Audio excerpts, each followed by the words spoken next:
அன்பு நண்பர்களே, விழித்தெழி எழுந்திரு யூடியூப் சேனல் சார்பாக வணக்கங்களை தெரிவித்துக் கொள்கிறேன். அரசும் சில பிரிவுகளின் ஒரு சில பண முதலாளிகளும் தடம் பதித்த வங்கித்துறையில் எந்த பின்புலமும் இல்லாத வேலை தேடிக் கொண்டிருந்த ஒரு சாதாரண சாமானியன் சாதித்த கதையே இது. ஒரு குக்கிராமத்தில் உள்ள வங்கி கணக்கில்லாத ஒருவருக்கு அவருடைய கஷ்டகாலங்களில் தன்னால் கடன் கொடுக்க முடியும் என்றும் தொழிலை ஆழமாக கற்றுத் தேர்ந்து தொழிலுக்கு தேவையான சிறிய உபகரணங்கள் வாங்க முடியாமல் தொழில் தொடங்க முடியாமல் தவிக்கும் ஒருவருக்கு தொழில் தொடங்க தன்னால் வழிகாட்ட முடியும் என்றும் வங்கித்துறையில் 2000க்கு பிறகு புரட்சி ஏற்படுத்திய அந்த நபர்தான் PN வாசுதேவன், இக்கூட்டஸ் குறுநிதி வங்கியின் தலைவர். அவருடைய கதையை இந்த வீடியோ தொகுப்பு. ஏழ்மையான குடும்பத்தில் பிறந்த வாசுதேவனின் அப்பா கேந்திர வித்யாலயாவில் இந்தி ஆசிரியராக பணிபுரிந்து வந்தார். அவருடைய பாலிய காலம் சவால்கள் நிறைந்ததாகத்தான் இருந்தது. வாசுதேவனுடன் சேர்ந்து 4 பேர் அவருடன் பிறந்தவர்கள். சிறுவயதில் படிப்பில் பெரிய அளவில் சோபிக்காவிட்டாலும் எப்போதும் மிகுந்த சுறுசுறுப்புடனே இருந்து வந்தார். இவரை அடையாளம் கண்டு கொண்டது இவருடைய தாத்தா மட்டும்தான். இவரிடம் அசாத்தியமான திறமைகள் உள்ளன, பின்னாளில் பெரிய அளவுக்கு வருவான் என்று கூறிக்கொண்டே இருப்பார் எப்போதும். வாசுதேவன் இயற்பியல் இளங்கலை பட்டத்தை AM ஜெயின் கல்லூரியிலும் அதை முடித்து ACS என்ற கம்பெனி செக்ரட்டரிக்கான படிப்பையும் தொடர்ந்தார். படித்துக் கொண்டிருக்கும் போதே அவருக்கு எந்த விதமான திட்டங்களும் நோக்கங்களும் துளிகூட இல்லை. ACS படிப்பின் கடைசி வருடத்தில் 1986 ஒரு வருட பயிற்சிக்காக சோழமண்டலம் பினான்சில் சேர்கிறார். இது முருகப்பா என்ற மிகப்பெரிய குழுமத்தினுடையது. ஆரம்ப கட்டத்தில் தன் படிப்புக்கு சம்பந்தமில்லாத வேலைகள் கொடுக்கப்பட்டாலும் தன்னுடைய முழு உழைப்பையும் கொடுக்கிறார். தனக்கு கொடுக்கப்பட்ட வேலையை அதிசிறப்பாக செய்து ஒரு வருட பயிற்சியும் முடித்து ACSயும் நிறைவு செய்கிறார். பயிற்சியை நிறைவு செய்கிற நேரத்தில் 1987 அந்த நிறுவனத்தின் அசிஸ்டன்ட் கம்பெனி செக்ரட்டரி ராஜினாமா செய்ய அந்த பொறுப்புக்கு சேர்கிறார். பொறுப்பில் சேர்ந்தது முதல் தன்னால் என்ன முடியுமோ அதைவிட அதிகமாக உழைப்பை கொடுக்கிறார். ஒரு துளி வருமான உயர்வை பற்றி எண்ணமில்லை, பணி உயர்வை பற்றி எண்ணமில்லை. கொடுக்கப்பட்ட வேலையை கணக்கச்சிதமாக ஆத்ம திருப்தியுடன் முடிக்க வேண்டும் என்பதே ஒரே சிந்தனை. எல்லாவற்றையும் திறம்பட முடிப்பதோடு பைனான்ஸ் துறையின் அத்தனை சூட்சுமங்களையும் கட்டமைப்புகளையும் அங்குதான் கற்றுக்கொள்கிறார். 2 வருடங்கள் கழித்து 1989 நிறுவனத்தின் கம்பெனி செக்ரட்டரி வெளியேற அந்த பொறுப்புக்கு வருகிறார் வாசுதேவன். தன்னை பொறுத்தவரை வாடிக்கையாளர்களையும் திருப்திப்படுத்த வேண்டும், தன்னுடைய நிறுவனத்தையும் திருப்திப்படுத்த வேண்டும். அதற்கு மேலாக தான் செய்த பணி தன் மனதுக்கு நிறைவு தர வேண்டும் என்பதில் உறுதியாக இருக்கிறார்.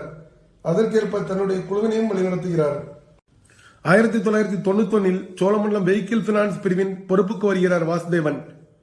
கிட்டத்தட்ட அதிலிருந்து 14 வருடங்கள் பைனான்ஸ் துறையின் அத்தனை சூட்சுமங்கள், கணக்கு வழக்குகள், வாடிக்கையாளர்களின் பன்முகத்தன்மை, எல்லா பிரிவுகளிலும் தனக்கான அனுபவத்தை பெறுகிறார் வாசுதேவன். எல்லாவற்றிலும் ஒரு துளி கூட உழைப்பை குறைக்கவில்லை. ஆரம்பகால 600 ரூபாய் சம்பளம் பல மடங்காக பெறுகிறது. கால ஓட்டத்தில் 2005 சோழமண்டலம் மற்றும் அயல்நாட்டு ஒரு நிறுவனத்திற்கான வர்த்தக உடன்படிக்கையில் இவர் நிறுவனத்தை விட்டு வெளியேறும் நிலைக்கு தள்ளப்படுகிறார். ஒரு துளி கூட அவர் இதை பற்றி இதுவரை சிந்திக்கவில்லை. நிறுவனத்தில் பதவி உயர்வு பற்றி இதுவரை ஒரு துளி யோசிக்கவில்லை. ஊதிய உயர்வை பற்றி ஆரம்ப காலகட்டங்களில் கூட ஒரு துளி நினைத்து பார்த்ததில்லை. ஆரம்ப காலகட்டத்தில் கூட வேறு நிறுவனத்தில் பணிக்கு ஒருபோதும் முயற்சித்ததில்லை. மொத்தத்தில் இந்த நிறுவனத்தை விட்டு தான் வெளியேறுவேன் என ஒரு துளியும் நினைத்து பார்க்கவில்லை. தான் எங்கு கச்சோமோ, தான் எந்த நிறுவனத்துக்காக ஆத்ம திருப்தியுடன் உழைத்தோமோ அதை விட்டு வெளியேற வேண்டிய நிலை.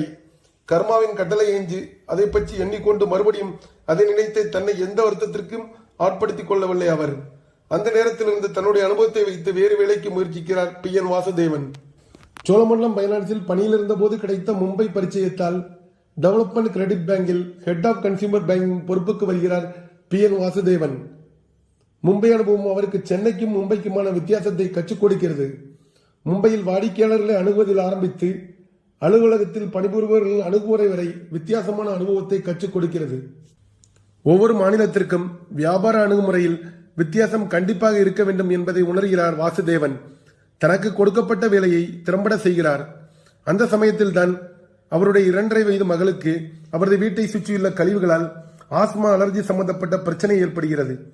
எத்தனையோ மருத்துவர்களை சந்திக்கிறார், மருந்துகளை மாற்றி மாற்றி கொடுக்கிறார். எதிலும் சரிப்பட்டு வரவில்லை. ஒரு மருத்துவர் கடைசியாக உங்கள் மகளின் உடல்நிலைக்காக சொந்த ஊருக்கு செல்வதுதான் சரியென பரிந்துரைக்கிறார். குறுகிய காலகட்டத்திலேயே வேலையை விட்டுவிட்டு சென்னைக்கே திரும்புகிறார் வாசுதேவன். சென்னையில் மறுபடியும் வேலை தேட ஆரம்பிக்கிறார். எதுவும் சரிப்பட்டு வரவில்லை. அந்த நேரத்தில் தான் நாடு முழுவதும் மைக்ரோ பைனான்ஸ்களின் தாக்கம் பற்றி அறிகிறார். கடைசி கட்டத்தில் மைக்ரோ பைனான்ஸ்களிலும் கூட தன்னுடைய வேலைக்காக அலைகிறார். எங்கும் வேலை கைகூடவில்லை. அப்போதுதான் மைக்ரோ பைனான்ஸ் பற்றி ஆராய்ச்சி செய்து கொண்டிருந்த IFMR என்ற அமைப்பை சந்திக்கிறார். அங்கு பணிபுரிந்த ஒருவர் தான் நீங்களே புதியதாக தொழில் தொடங்கலாமே என்று கேட்க அதை தான் தொழிலின் ஆரம்ப புள்ளியாக பின்னாட்களில் பகிர்ந்து கொள்கிறார் வாசுதேவன். அவர்களை எப்படி தொடங்குவது, யாரை தொடர்பு கொள்வது என்பதற்கான வழியையும் ஏற்படுத்தி கொடுக்கிறார்கள். அதையும் மீறி தொழில் தொடங்க ஆரம்ப கட்ட பணம் கூட இல்லை. அவருக்கு தெரிந்த எல்லா வழியிலும் முயற்சிக்கிறார். எதுவும் கைகூடவில்லை. எனவே அவருடைய அண்ணா நகர் வீட்டை அடமானம் வைத்து 2007 தொடங்கப்பட்டதுதான் இக்விட்டஸ்.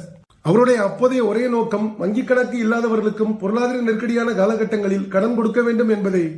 அப்போது பங்களாதேஷில் செயல்பட்டு வந்த கிராமின் மாடல் குறித்து அறிகிறார். குறைந்த வட்டியில் சிறிய கடன் கொடுப்பதே தன்னுடைய ஆரம்ப நோக்கம் என முடிவு செய்கிறார்.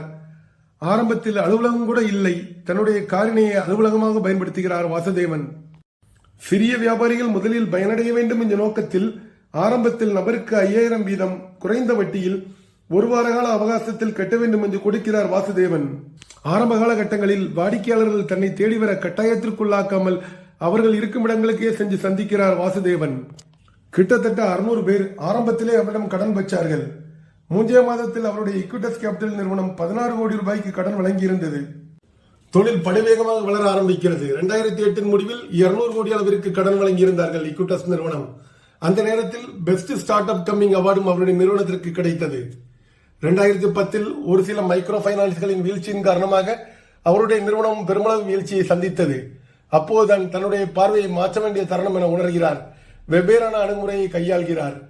2011 வாகன கடனுக்கான பிரிவை ஆரம்பிக்கிறார். எந்த வங்கியில் கணக்கில்லாதவர்களுக்கும் வங்கியை செல்லாதவர்களுக்கும் வாகனத்துக்கான தொகையில் 95% தொகையை கடனாக கொடுக்கிறார். அவருடைய நிறுவனம் அதிவேகமாக வளர்கிறது. 2012 1000 கோடி மதிப்புள்ள நிறுவனமாக இக்விட்டஸ் நிறுவனம் மாறுகிறது. தொழில் நஞ்சாக கட்சி தேர்ந்து தொழிலுக்கான சிறு உபகரணங்கள் கூட வாங்க முடியாதவர்களை சந்தித்து ஆரம்பத்தில் உரையாடி அவர்களின் தொழிலுக்கான வழிகாட்டுகிறார். பின்னாளில் தொழிற்கடனுக்கென்றே ஒரு குழுவை அமைத்து தொழில் முனைவோருக்கு வழிகாட்டுகிறார் வாசுதேவன். இக்விட்டஸ் குறுநிதி வங்கியாக செயல்பட ஆரம்பித்த பிறகு வேளாண் கடன், தங்கநகை கடன், சிறு தொழில் கடன் என பல பிரிவுகளிலும் சிறப்பாக செயல்பட ஆரம்பித்து வங்கித்துறையில் தனி தாக்கத்தை ஏற்படுத்தி வருகிறது.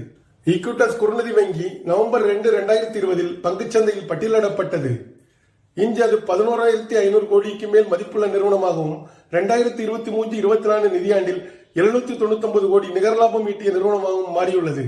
PN வாசுதேவன் அதன் நிர்வாக இயக்குநராகவும் தலைமை நிர்வாக அதிகாரியாகவும் செயல்பட்டு அதை வழிநடத்தி வருகிறார். PN வாசுதேவன் அவரிடம் வேலை செய்பவர்களுக்கு எப்போதும் வழங்கும் அறிவுரை இதுதான்: உன்னுடைய வேலையை வெறித்தனமாக செய். உன்னுடைய நிறுவனம் உன்னை அங்கீகரிக்கும் காலம் கண்டிப்பாக வரும்.